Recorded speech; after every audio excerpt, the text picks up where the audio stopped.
Hey everyone, welcome back to the another video. I am Bhavna and you are watching Bhavna clips. आपने एक से एक खूंखार serial killers के बारे में सुना होगा, लेकिन आज हम आपको जिस सीरियल किलर के बारे में बताने जा रहे हैं, उसके कत्ल करने का तरीका ही सबसे अलग था। इसे साइनाइड किलर या साइनाइड मोहन के नाम से भी जाना जाता है। इसे अगर भारत का सबसे खूंखार सीरियल किलर कहे तो गलत नहीं होगा, क्योंकि इसने कारनामे कुछ ऐसे किए हैं। साल 2009 की बात है। कर्नाटक के गांव की रहने वाली अनीता नाम की लड़की को एक लड़के से प्यार हो जाता है।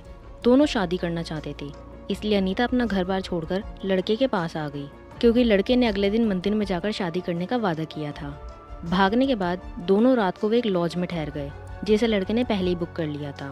फिर रात को लड़के ने अनीता के साथ फिजिकल रिलेशनशिप बनाए और अगले दिन सुबह होते ही दोनों शादी करने के लिए बाहर निकल गए। इसके लिए सबसे पहले वे कर्नाटक के हसन जिले के बस स्टैंड पर पहुंचे, क्योंकि लड़के ने अनीता से कहा कि हम इस बस से मंदिर तक जाएंगे और वहीं पर शादी करेंगे। पर उससे पहले लड़के ने अनीता को अपनी जेब से एक टैबलेट निकाल कर दी। उसने बताया कि ये कॉन्ट्रासेप्टिव पिल यानी कि गर्भ निरोधक गोली है, जिसके चलते अनीता ने उससे कई सवाल पूछे, लेकिन लड़के ने उसे समझा बुझा दिया और बोला कि तुम बस ये टैबलेट खाओ और इससे कुछ नहीं होगा। पर हाँ, उसने अनीता को बोला टैबलेट को बस स्टैंड के पास वाले टॉयलेट में जाकर खाओ, क्योंकि इसको खाने से उल्टी भी आ सकती है। फिर अनीता टैबलेट लेकर टॉयलेट के अंदर चली गई, दरवाज़ा बंद करके टैबलेट को खा लिया, जिसके बाद तुरंत ही उसकी मौत हो गई। अब बस स्टॉप के लेडीज टॉयलेट के बाहर काफ़ी ज़्यादा भीड़ लगी हुई थी। लोग चिल्ला रहे थे कि अंदर से दरवाज़ा क्यों नहीं खुल रहा और ये दरवाज़ा अंदर से बंद क्यों है। किसी को कुछ भी समझ नहीं आ रहा था कि गेट के अंदर आखिर है कौन। तो उतने में कुछ लोगों ने पुलिस को फ़ोन लगा दिया। वहाँ पर पुलिस आई और गेट को तोड़ा गया। गेट के अंदर का नज़ारा देखकर सभी लोगों के होश उड़ गए, क्योंकि दरवाज़ा तोड़ने पर अंदर एक दुल्हन जैसे कपड़े पहने हुए एक औरत की लाश थी। पर उसके शरीर पर एक भी ज्वेलरी नहीं थी और उसके मुंह से झाग निकल रहा था। अब इस औरत ने आत्महत्या की है या इसकी हत्या की गई है, पुलिस को समझ में नहीं आया। पुलिस ने अनीता की बॉडी टॉयलेट के अंदर से बाहर निकाली। इस दौरान अनीता के साथ जो लड़का मौजूद था वो वहाँ से गायब हो चुका था। हालांकि इसके बारे में पुलिस को बिल्कुल भी अंदाज़ा नहीं था कि अनीता के साथ कोई था या नहीं।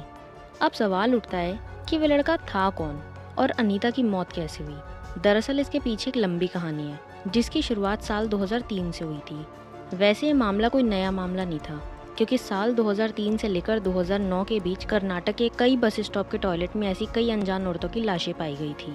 पर इन मौतों के पीछे किसका हाथ था, इनके पीछे का मास्टरमाइंड कौन था, पुलिस के लिए एक गुत्थी बन चुका था।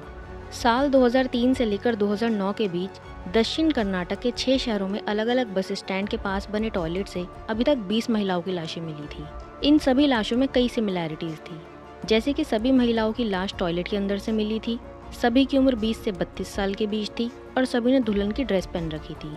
पर किसी के भी शरीर पर एक भी गहना नहीं था। हालांकि पुलिस को तब भी कोई शक नहीं हुआ कि आखिर मामला क्या है, क्योंकि सभी लाशें अलग अलग शहरों में मिली थी और इन शहरों की पुलिस के बीच आपसी तालमेल नहीं थी। अब हम शुरुआत फिर वहीं अनीता से करते हैं, क्योंकि 16 जून 2009 को 22 साल की अनीता जब अपने गांव बंटवाल से गायब हुई तो वहां के लोगों ने हंगामा कर दिया, क्योंकि उसी समय बंटवाल गांव में धार्मिक दंगे अपने चरम पर थे। लोगों ने इस मामले को सांप्रदायिक रंग देते हुए कहा कि अनीता को कोई मुस्लिम लड़का भगा ले गया है। इस दौरान 150 से ज्यादा लोग पुलिस स्टेशन पहुंचे और उन्होंने गुस्से में पुलिस स्टेशन को जला देने की धमकी दी। इसके बाद पहली बार पुलिस मामले की जांच के लिए मजबूर हो गई और 1 महीने के अंदर अंदर इस केस को सुलझा देने का वादा किया। इसके बाद पुलिस ने अनीता के फोन कॉल को खंगालना शुरू किया, तो उन्हें पता चला कि एक नंबर जिस पर अनीता बात कर रही थी वो नंबर कावेरी नाम की एक महिला का था।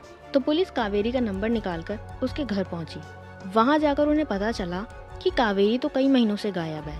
ये जानकर पुलिस भी हैरान रह गई। इसके बाद कावेरी के फोन कॉल को खंगाला गया तो पुलिस को पुष्पा नाम की एक लड़की का नंबर मिला, जिस पर आखिरी बार बात हुई थी। फिर पुलिस पुष्पा के घर पहुंची तो वहां भी उन्हें उसी स्थिति का सामना करना पड़ा, यानी पुष्पा भी पिछले 1 साल से घर से गायब थी। इसके बाद पुलिस का माथा ठनक गया। पुलिस ने एक एक कर कड़ियाँ जोड़नी शुरू की और ये कड़ी तब जाकर खत्म हुई जब पुलिस को मंगलोर के एक गांव से जुड़ा इस मामले का तार मिला। एक लड़की जो गायब हो चुकी थी उसका फोन किसी गांव में अभी भी चालू था, जबकि बाकी लड़कियों के फोन बंद हो चुके थे। फिर पुलिस ने मोबाइल नंबर जो कि चालू था उस पर फोन किया तो पता चला कि उस फोन को कोई धनुष नाम का लड़का चला रहा है। पुलिस तुरंत उस गाँव में पहुंची और धनुष से पूछा तो उसने बताया कि ये नंबर उसे उसके चाचा मोहन ने दिया था। पुलिस को ये शक हुआ कि शायद हो सकता है ये किसी रैकेट का लीडर हो, लेकिन उन्हें ये नहीं पता था कि अभी एक चौंका देने वाले रास्ते पर्दा उठने वाला है। पुलिस ने मोहन का करंट नंबर निकालकर ये देखा कि वो किसी सुमित्रा नाम की लड़की से लंबी बातें कर रहा था। पुलिस इमीडिएटली बिना टाइम वेस्ट के सुमित्रा तक पहुंची और उसके साथ मिलकर उन्होंने एक जाल बिछाया।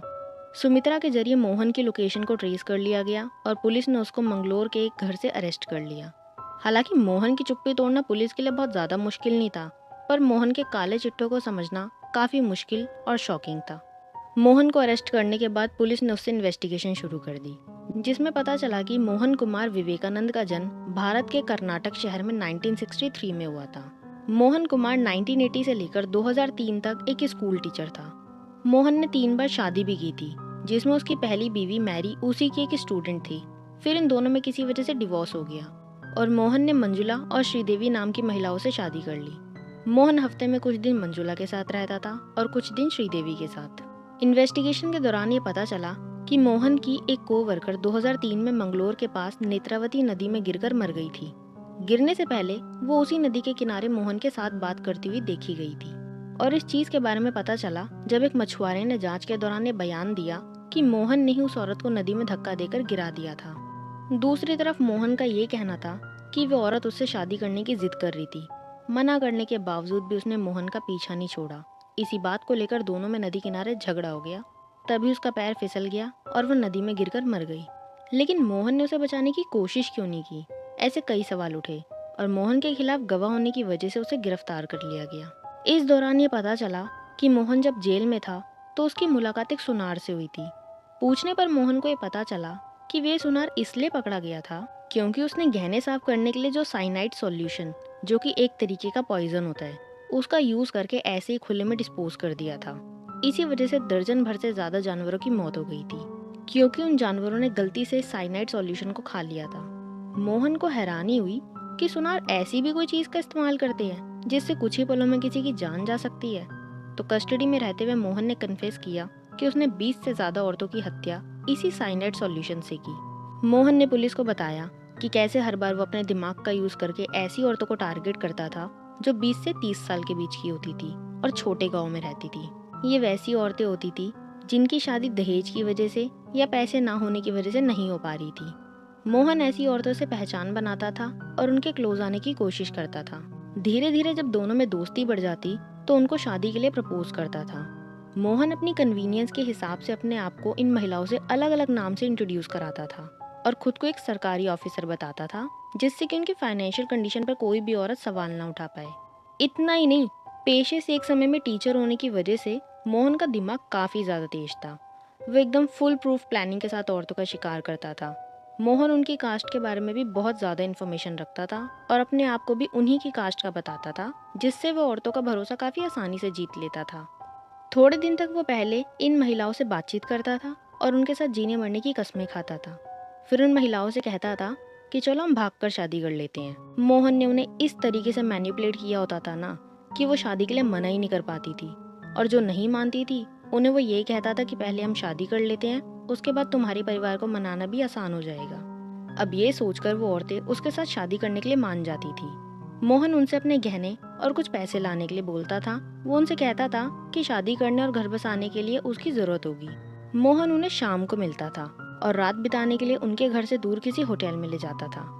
वहां ले जाने के बाद वो उनसे कहता था कि सुबह का मुहूर्त शादी के लिए शुभ है, तो हम सुबह शादी करने के लिए निकलेंगे। इन महिलाओं को इस बात की जरा सी भी भनक नहीं थी कि आने वाली सुबह उनकी जिंदगी का आखिरी दिन होने वाला है। ये सब कुछ किसी फिल्म की स्टोरी था। सीन पर सीन चलते जा रहे थे। रात में दोनों होटल में रुकते और मोहन उन औरतों के साथ फिजिकल रिलेशनशिप बनाता था। जब अगले दिन ये सारी औरतें शादी के लिए तैयार होती थी तो मोहन उन्हें कहता था कि बाहर चोरी होने का डर है, इसलिए तुम गहने मत पहनो, और वो महिला भी इस बात को मान जाती थी। इस वजह से औरतें अपने पैसों के साथ साथ गहनों को भी होटल में छोड़कर चली जाती थी। मोहन उन्हें पास के बस स्टॉप पर लाता था और कहता था कि यहाँ से मंदिर जाने के लिए हमें बस लेनी पड़ेगी, और बस के लिए वेट करते हुए मोहन अपने प्लान का आखिरी और सबसे खतरनाक पड़ाव को अंजाम देता था। वो औरतों को एक टैबलेट देता था जिसे कॉन्ट्रासेप्टिव पिल यानी गर्भ निरोधक गोली बताता था। इस पर पहले से ही वो साइनाइड सॉल्यूशन की परत चढ़ा देता था और उन्हें कहता था कि टैबलेट लेने से उल्टी हो सकती है, इसलिए टॉयलेट में जाकर लेना सही होगा। तो वो औरत इसकी बात आसानी से मान जाती थी। अब भाई जिस इंसान के साथ शादी होने वाली है, जो उसका होने वाला पति है, तो ऐसे में एक औरत उस इंसान की सारी बात मानने को तैयार हो जाती है और और टैबलेट लेने के लिए पास के पब्लिक टॉयलेट में चली जाती थी। लेकिन उन बेचारी मासूम औरतों को ये नहीं पता था कि उनके होने वाले पति ने उन्हें साइनाइड यानी कि जहर से कोटेड टैबलेट दी थी, जिसकी वजह से कुछ ही समय में उनकी मौत हो जाती थी। मोहन कुछ समय वहाँ रुकता था और बाद में होटल वापस जाता था। होटल में जाकर वो वहाँ से गहने और पैसे लेकर निकल जाता था और अपने अगले शिकार की प्लानिंग शुरू कर देता था। वो अपने पिछले टारगेट्स के मोबाइल फोन्स को भी अपने साथ रखता था और दूसरी औरतों को फंसाने में उन्हीं मोबाइल फोन्स का यूज करता था। जब कभी उसकी विक्टिम की बॉडी पाई जाती थी तो लैक ऑफ एविडेंसेस की वजह से उसे सुसाइड का केस माना जाता था और आगे की कार्यवाही में कोई भी एविडेंस ना मिलने की वजह से पुलिस उस केस को बंद कर देती थी। दूसरी तरफ कुछ औरतों के घर वाले भी बदनामी के डर से पुलिस में उनकी बेटियों की गुमशुदगी की रिपोर्ट भी दर्ज नहीं कराते थे और इसी उम्मीद में जीते थे कि शायद एक दिन उनकी बेटी फिर से लौट आएगी। सोचने वाली बात तो ये है कि मोहन 6 सालों तक एक सुनार बनकर सिर्फ 250 रुपए किलो के हिसाब से बिना लाइसेंस के साइनाइड खरीदता रहा और उसने इन मासूम औरतों को टारगेट बनाकर 20 से भी ज्यादा औरतों को मार डाला।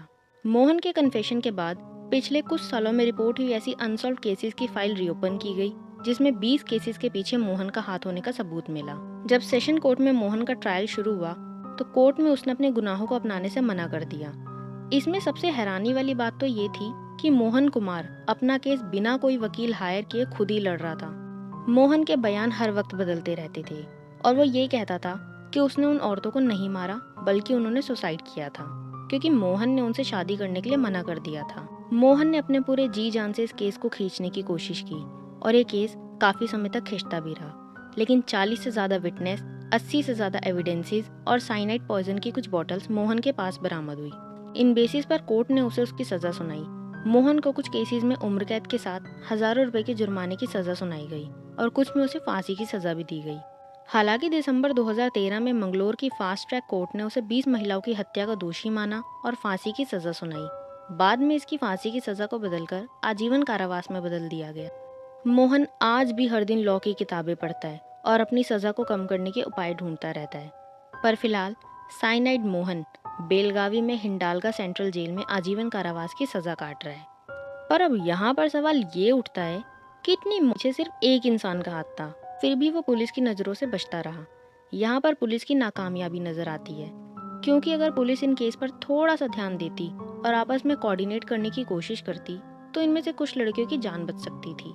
और हाँ, लड़की चाहे अमीर हो या गरीब, इतना बड़ा कदम उठाने से पहले उनको सोचना चाहिए और किसी भी एक इंसान से बात जरूर करनी चाहिए।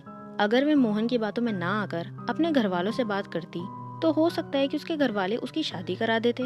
तो किसी की भी बातों में आने से पहले हमें एक बार जरूर सोचना चाहिए और कोई भी कदम उठाने से पहले अपने दिमाग का इस्तेमाल करना चाहिए। तो इसी के साथ मिलते हैं एक और नई वीडियो में। चैनल पर नया है तो चैनल को सब्सक्राइब कीजिए, वीडियो को लाइक करो और इस पूरे केस को लेकर आपके क्या व्यूज है हमें कमेंट सेक्शन में जरूर बताएं।